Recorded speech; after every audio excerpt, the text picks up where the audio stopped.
एक दिवस कामावरून घरी येताना रस्ता ओलांडत असताना अशोकराव यांना समोरून भरधाव येणाऱ्या ट्रकची धडक लागली आणि त्यात त्यांना त्यांचे दोन्ही पाय गमवावे लागले.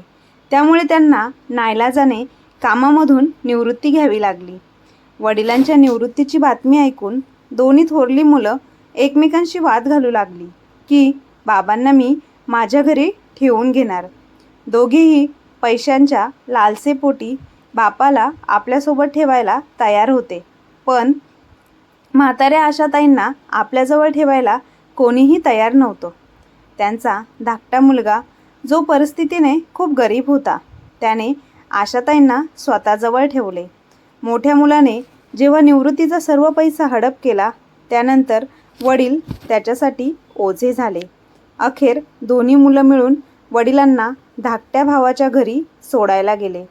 मात्र तिथे गेल्यानंतर समोरचे दृश्य पाहून त्यांना खूप मोठा धक्काच बसला. कारण तिथे त्यांनी असं काय पाहिलं?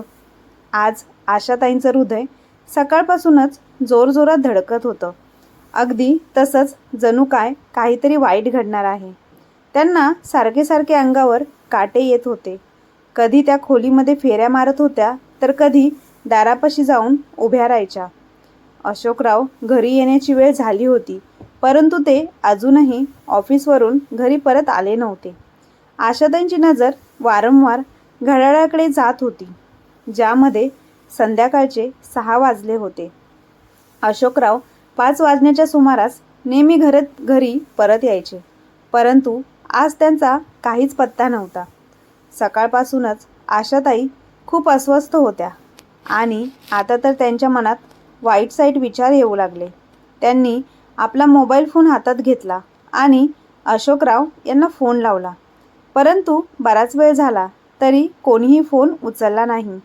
आशाताई अधिकच अस्वस्थ झाल्या आणि पुन्हा पुन्हा फोन लावू लागल्या. शेवटी खूप वेळानंतर कोणीतरी फोन उचलला. फोनवरून एक बाई बोलत होती.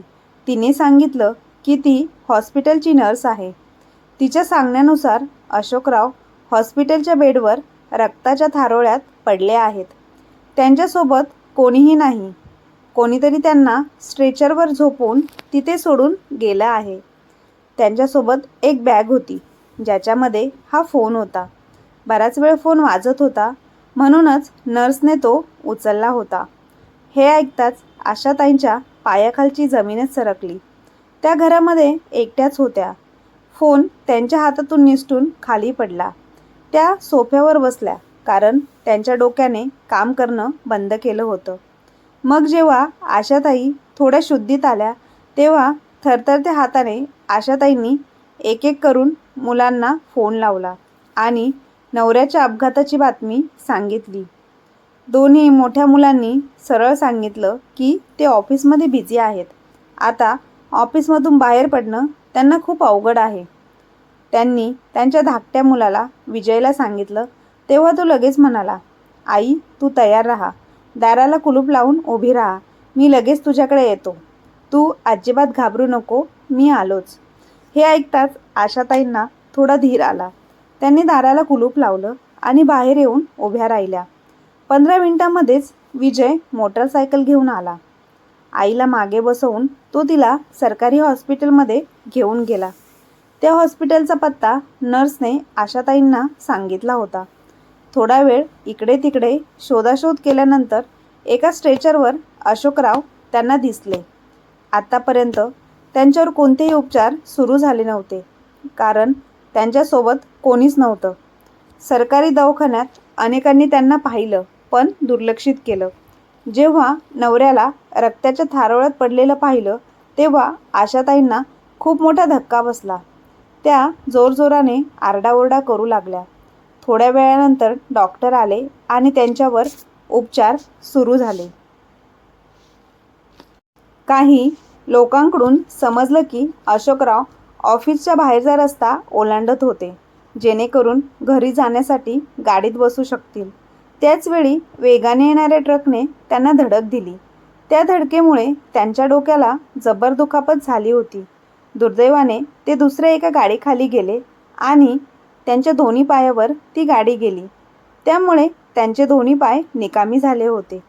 आता ऑपरेशन सुरू झालं होतं. त्यांचे दोन्ही पाय कापण्यात आले आणि अशोकराव कायमस्वरूपी अपंग झाले. ही बातमी आशाताईंना एखाद्या मोठ्या संकटासारखी वाटली.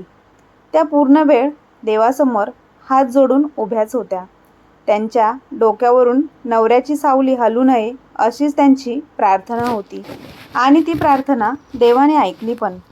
अशोकरावांचा जीव तर वाचला होता, पण ते आता पुन्हा त्यांच्या पायावर उभे राहू शकत नव्हते. रात्र झाल्यानंतर त्यांची दोन्ही मोठी मुलं दवाखान्यात आली. वडिलांची अवस्था पाहून दोघांनीही हळहळ व्यक्त केली. आशाताईंच्या हातावर काही पैसे ठेवले आणि खूप थकलो आहोत असे सांगून पुन्हा परत घरी निघून गेले. परंतु विजय मात्र पूर्ण वेळ दवाखान्यातच राहिला होता. त्याने एक क्षण देखील आशाताईंना एकटीला सोडलं नव्हतं.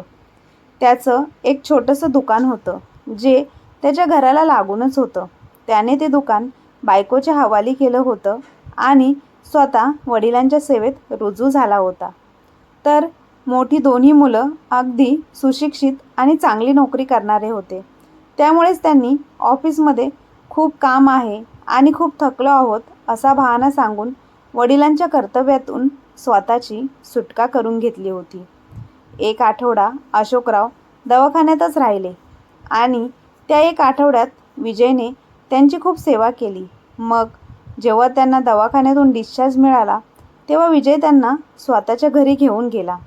अशोकरावांनी त्यांच्या हयातीतच तिन्ही मुलांना त्यांचे हिस्से देऊन वेगवेगळं केलं होतं. त्यांची नोकरी खूप चांगली होती, त्यामुळे त्यांनी तिघांनाही छोटी छोटी घरं बांधून दिली होती. विजय अजूनही त्याच घरात राहत होता, तर दोन्ही मोठी मुलं फ्लॅटमध्ये शिफ्ट झाली होती आणि त्यांनी ती छोटी घरं जी वडिलांनी बांधून दिली होती ती विकली होती. अशोकराव आणि आशाताई स्वतः 2 खोल्यांच्या छोट्या घरात राहत होते, परंतु ते घरही भाड्याचं होतं. अशोकरावांना स्वतःचं घर बांधायचं नव्हतं, कारण त्यांचं म्हणणं होतं की 3 मुलांना घर बांधून दिली आहेत. जेव्हा इच्छा होईल तेव्हा कोणत्याही मुलाकडे जाऊन ते राहू शकतील असा विचार करून ते अगदी निर्धास्त होते. परंतु कोणाला माहिती होतं की वयाच्या 55व्या वर्षी अगदी धडधाकट अशोकराव स्वतःचे पाय असे गमावून बसतील. ते विजयच्या घरी पोचले तेव्हा त्याच्या बायकोनेही सासू सासऱ्यांची सेवा करायला सुरुवात केली. आशाताई देखील सुनेसोबत मिळून त्यांची खूप काळजी घ्यायच्या. हळूहळू ते ठीक तर होत होते, परंतु पायाने ते अपंग होते. मग जेव्हा त्यांना वाटलं की आता ते पुन्हा कधीही त्यांच्या नोकरीवर जाऊ शकत नाही, तेव्हा त्यांनी विजयला सांगितलं, मला ऑफिसमध्ये घेऊन चल, मी रिटायरमेंट घेतोय. विजयला त्यावर काय हरकत असणार होती. त्याची देखील हीच इच्छा होती की या वयात वडिलांनी विश्रांती घ्यावी. त्याची आर्थिक परिस्थिती इतकी काही खास नव्हती, परंतु तो त्याच्या वडिलांना 2 वेळची आदराने भाकरी खाऊ घालू शकत होता. त्यामुळे तो त्यांना ऑफिसमध्ये घेऊन गेला. अशोकराव यांनी रिटायरमेंट घेतली आणि मग ऑफिसमधले लोक सांगू लागले की 1 महिन्यानंतर तुमचा सगळा व्यवहार क्लिअर होईल. 1 महिन्यानंतर तुम्ही रिटायरमेंटचे पैसे द्यायला येऊ शकता. 1 आठवड्यानंतर त्यांची दोन्ही मुलं अशोकरावांना भेटायला आली. तेव्हा त्यांनी मुलांना रिटायरमेंटबद्दल सर्व काही सांगितलं. तेव्हा मोठ्या मुलाने लगेचच धाकट्या भावाला विचारलं, विजय, बाबांचा रिटायरमेंटचा पैसा कुठे आहे? हे ऐकून अशोकराव बोलू लागले की तो पैसा 1 महिन्यानंतर भेटणार आहे. तेवढ्यातच अचानक मोठ्या मुलाचं वागणं पूर्णपणे बदललं. तो बोलू लागला, बाबा, हे घर खूप लहान आहे, इथे जास्त काही सुविधा पण नाही. तुम्हाला चांगल्या सुविधा आणि चांगल्या खुराकाची गरज आहे. विजयच्या छोट्याशा दुकानातून तर त्याचं स्वतःचंच भागत नाही. मग अशा परिस्थितीत हा तुमचा खर्च कसा काय भागवेल? तुम्ही माझ्यासोबत माझ्या घरी चला, मी तुमची काळजी घेईल. हे ऐकून अशोकराव खूपच खुश झाले की मोठ्या मुलाला सुद्धा त्यांची किती काळजी आहे. तेव्हा त्यांनी आशाताईंकडे पाहिले. तेव्हा आशाताई देखील बोलू लागल्या, ठीक आहे, आम्ही आत्तापर्यंत विजयला खूप त्रास दिला, काही दिवस मोठ्या मुलाच्या घरी राहू. परंतु हे ऐकून मोठा मुलगा अचानक बोलू लागला, नाही आई, तू विजयसोबतच राहा. मी फक्त बाबांना घेऊन जातो. बाबांना आमची गरज आहे. तू विजयसोबत राहून त्याच्या लहान मुलांची काळजी घे. मोठ्या मुलांचं बोलणं ऐकून अशोकरावांना धक्का बसला. वयाच्या या टप्प्यामध्ये बायकोपासून वेगळं राहणं त्यांच्यासाठी सोपं नव्हतं. ते बोलू लागले, मी आशाला सोडून कसा जाऊ शकतो? मोठा मुलगा बोलू लागला, बाबा, आता तर भावनिक होण्याची वेळ नाही. जर तुमची इच्छा असेल, जर तुम्हाला वाटत असेल की तुम्ही लवकरात लवकर स्वतःच्या पायावर उभे राहावं, चालावं, तर तुम्ही माझ्यासोबत चला. मी तुमची खूप काळजी घेईन. शहरातल्या मोठ्या दवाखान्यात घेऊन जाईल. त्यावर लगेच दुसरा मुलगा बोलू लागला, बाबा, तुम्ही माझ्यासोबत चला. मी तुम्हाला नकली पाय लावून देईल. तुम्ही इकडे तिकडे आरामात फिरू शकता. मग आईसोबत पुन्हा तुमच्या घरी जा. परंतु सध्या आईला त्रास देऊ नका. आई विजयसोबत खुश आहे. त्याच्या मुलांना देखील आईचा खूप लळा लागला आहे. आईचं मन देखील इथेच रमलं आहे. तुम्ही आईची काळजी करू नका. सुरुवातीला आशाताईंना देखील याची काळजी वाटत होती की ती नवऱ्याशिवाय कशी राहणार. पण जेव्हा त्यांनी ऐकलं की दोन्ही मोठी मुलं अशोकरावांवर उपचार करून पुन्हा त्यांना त्यांच्या पायावर उभं करू इच्छितात, तेव्हा आशाताई खूप खुश झाल्या.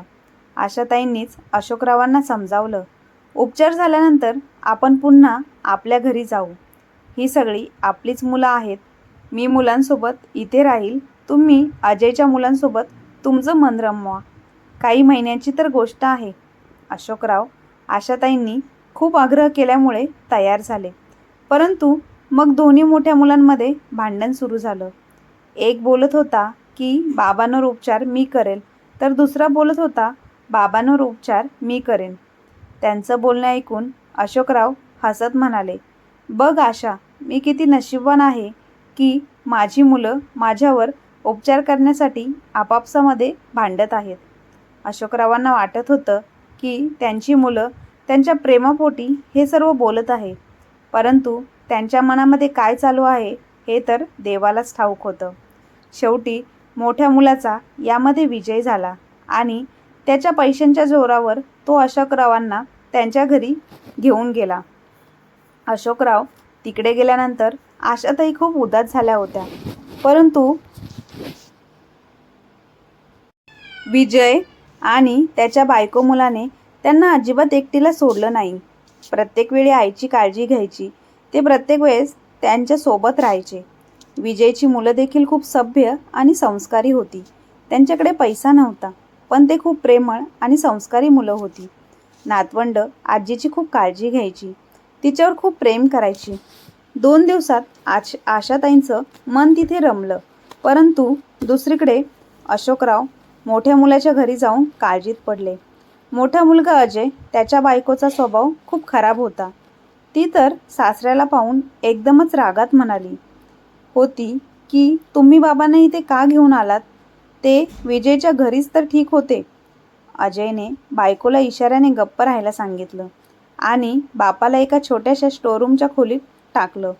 मग बाहेरून भांडणाचा आवाज येऊ लागला आणि काही वेळानंतर तो आवाज शांत झाला. अशोकरावांची काही चूक नसताना देखील ते शरमले होते. त्यांनी असा कधीच विचार केला नव्हता की त्यांच्या सुनेला त्यांचे इथे येणे मान्य नसेल. अजयने एका मेल नर्सची व्यवस्था केली होती, जो अशोकरावांच्या सगळ्या गरजा पूर्ण करत होता.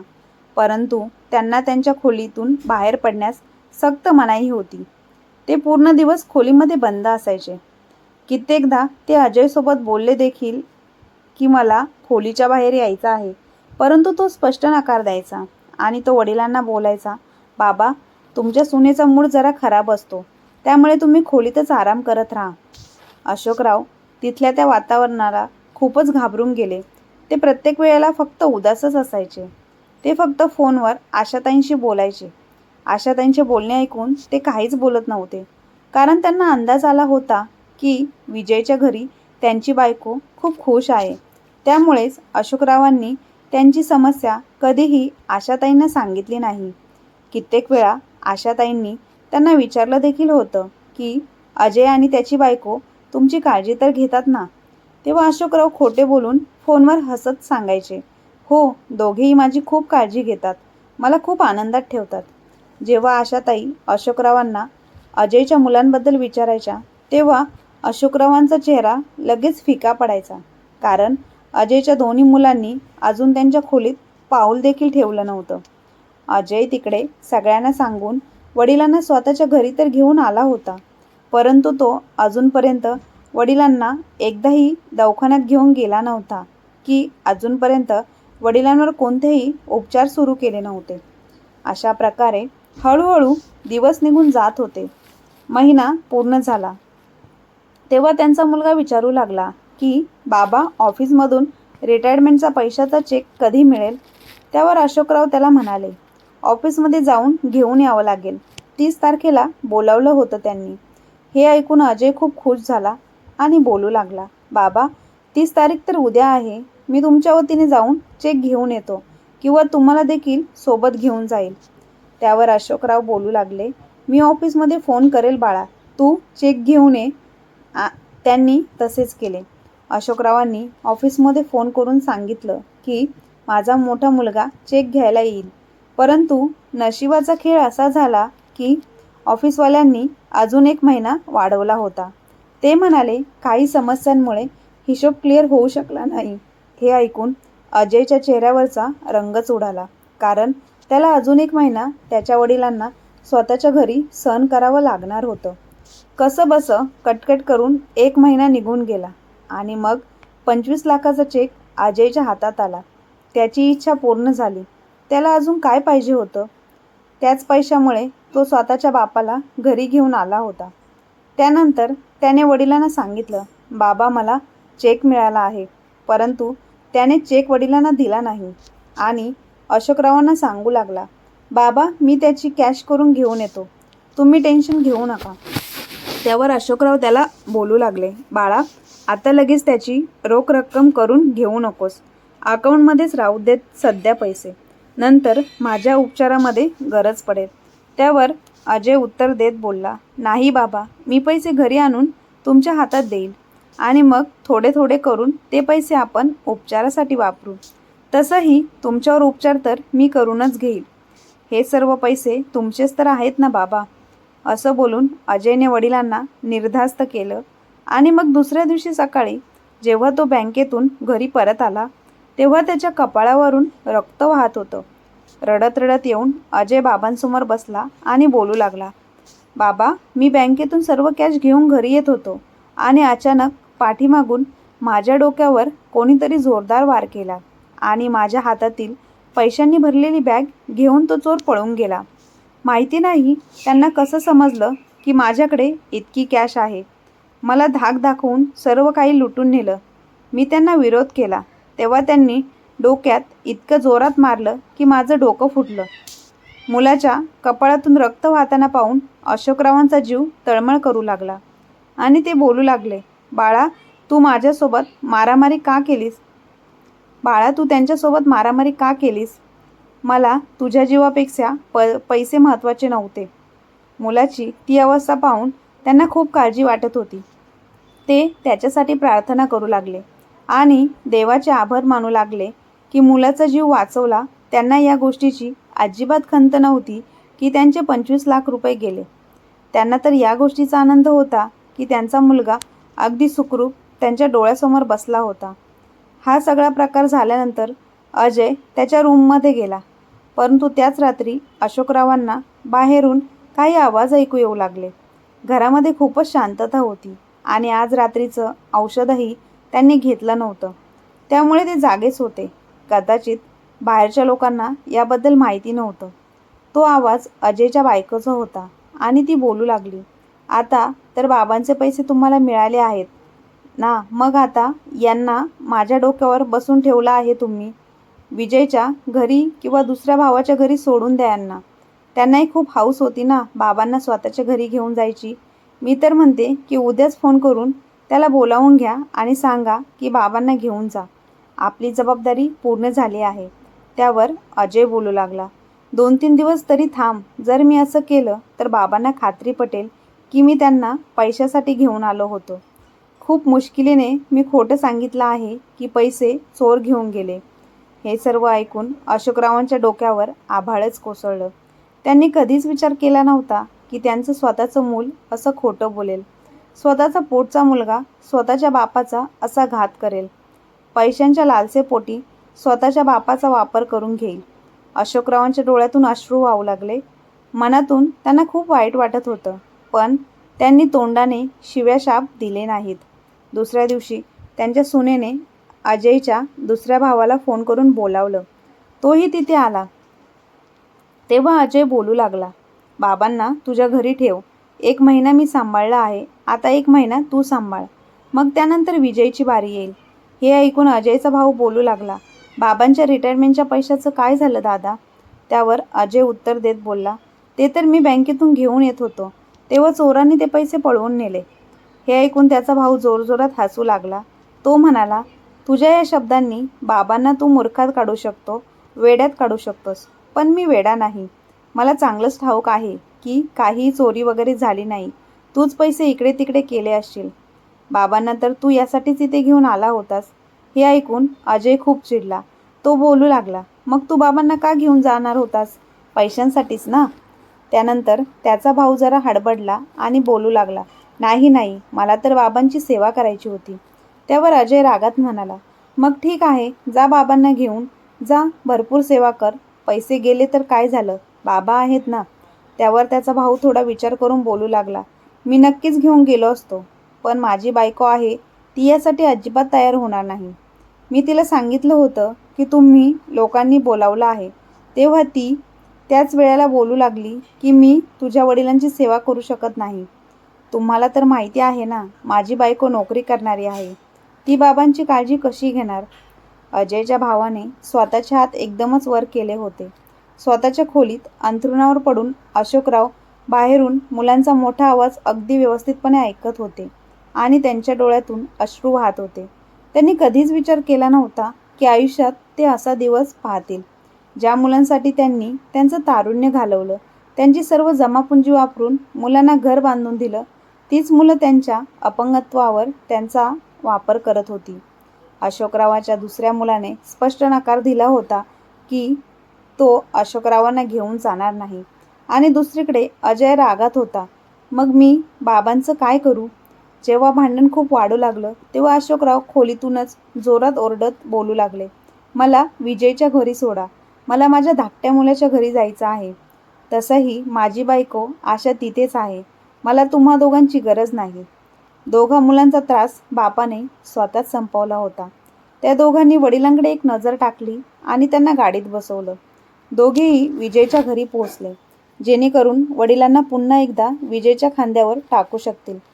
परंतु विजयच्या दारावर पोचल्यावर त्यांच्या पायाखालची जमीनच सरकली.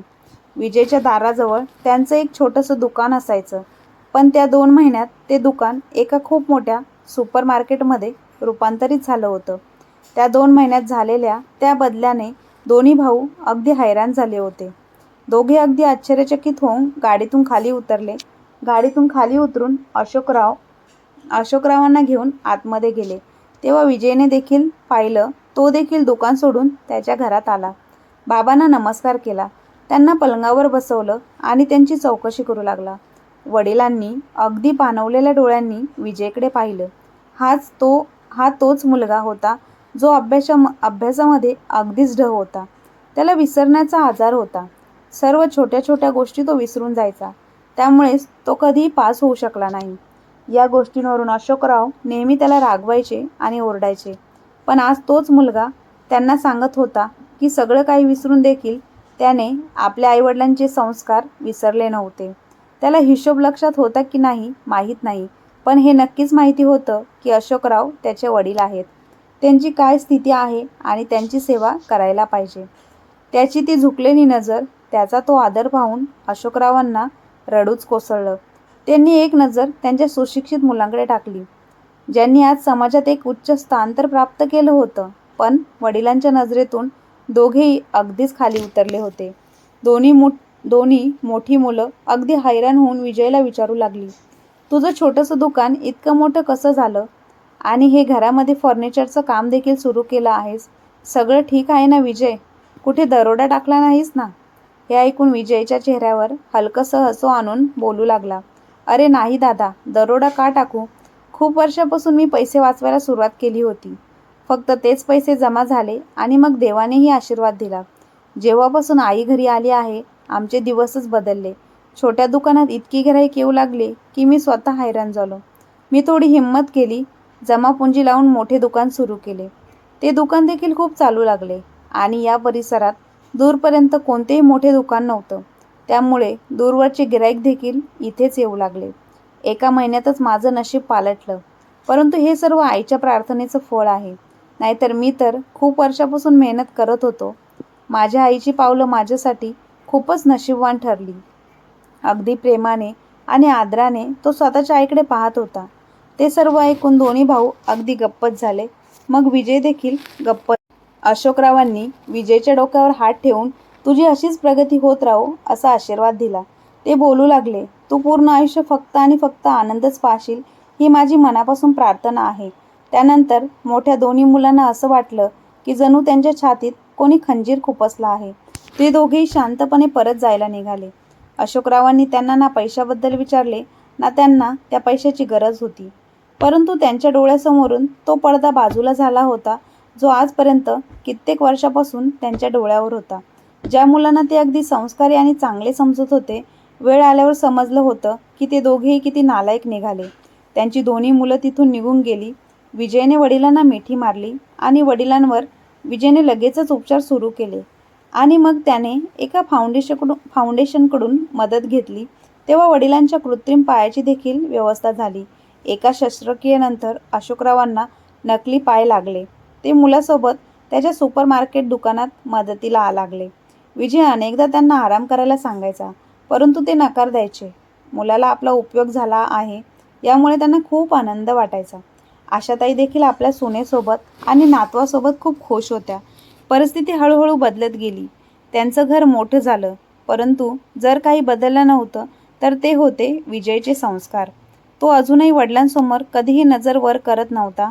आईला कधीच मोठ्या आवाजात कोणताही प्रश्न विचारत नव्हता. घरात येताच तो आईवडिलांना नमस्कार करायचा. त्याच्या बायकोला देखील अशीच सवय होती. दोघांनी पाहता पाहता त्यांचे जग जिंकलं आणि पुण्य देखील कमावलं.